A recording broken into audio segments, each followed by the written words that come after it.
روزہ وہ لوگ بھی رکھتے ہیں، فرق یہ ہے کہ جب ہم روزہ رکھتے ہیں تو اس کے لیے سحری کرتے ہیں اور وہ لوگ سحری نہیں کرتے ہیں۔ اس میں ایک بات اور اس زمانے کے اعتبار سے یہ مسئلہ بھی ضروری طور پر یاد رکھنی چاہیے کہ ایک طرف اذان ہو رہی ہو اور ایک طرف آدمی سحری کر رہا ہو، یہاں پر دو صورت پیدا ہوتی ہے، یا تو نماز، یا تو اذان نہیں ہوگی یا پھر وہ سحری نہیں ہوگی، یہ انسان کا روزہ نہیں ہوگا۔ اس لیے کہ اذان جو دی جا رہی ہے یہ فجر کا وقت داخل ہو جانے کے بعد دی جا رہی ہے۔ اس وقت اگر کوئی آدمی کھاتا ہے تو ایسے آدمی کا روزہ نہیں ہوگا، اور اگر کسی نے رمضان المبارک کے مہینے میں رات میں سحری کے وقت ہی میں اذان دے دیا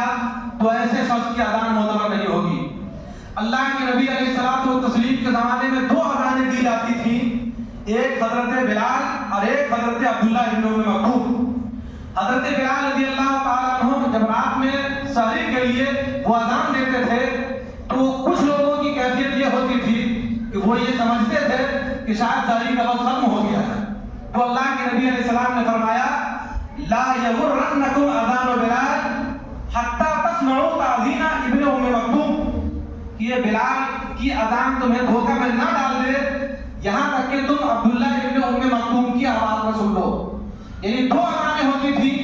ایک حضرت بلال رضی اللہ تعالیٰ عنہ دیتے تھے تاکہ جو لوگ سو رہے ہیں وہ بیدار ہو جائیں، بیدار ہو جانے کے بعد سحری کر لیں۔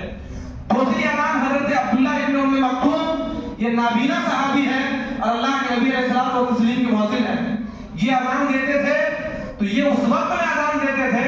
جب سحری کا وقت ختم ہو جایا کرتا تھا اور فجر کا وقت طلوع ہو جایا کرتا تھا۔ تو اذان اگر ہو رہی ہے تو اس کی نوعیت کو سمجھنی چاہیے، جس طریقے سے ہمارے یہاں اور ہماری اس مسجد میں ہمارے حافظ صاحب جگاتے ہیں اور کہتے ہیں سحری میں اتنا وقت ہو گیا ہے اور اتنا ٹائم باقی ہے، اٹھ کر کے سحری کر لیجیے۔ یہی کیفیت حضرت بلال رضی اللہ تعالیٰ عنہ کی تھی کہ وہ اذان دیتے تھے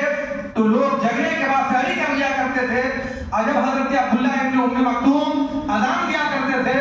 تب جا کر لوگ اپنے ہاتھ کو روک لیا کرتے تھے، سحری کا وقت ختم ہو جایا کرتا تھا۔ لہذا ان دونوں چیزوں کا اہتمام ضروری طور پر کریں اور لحاظ رکھیں۔ سحری کے اندر کیا ہے، آدمی بھر پیٹ کیا کھائے گا؟ اللہ کے نبی علیہ الصلوۃ والتسلیم کھجور کھایا کرتے تھے اور پانی پی لیا کرتے تھے۔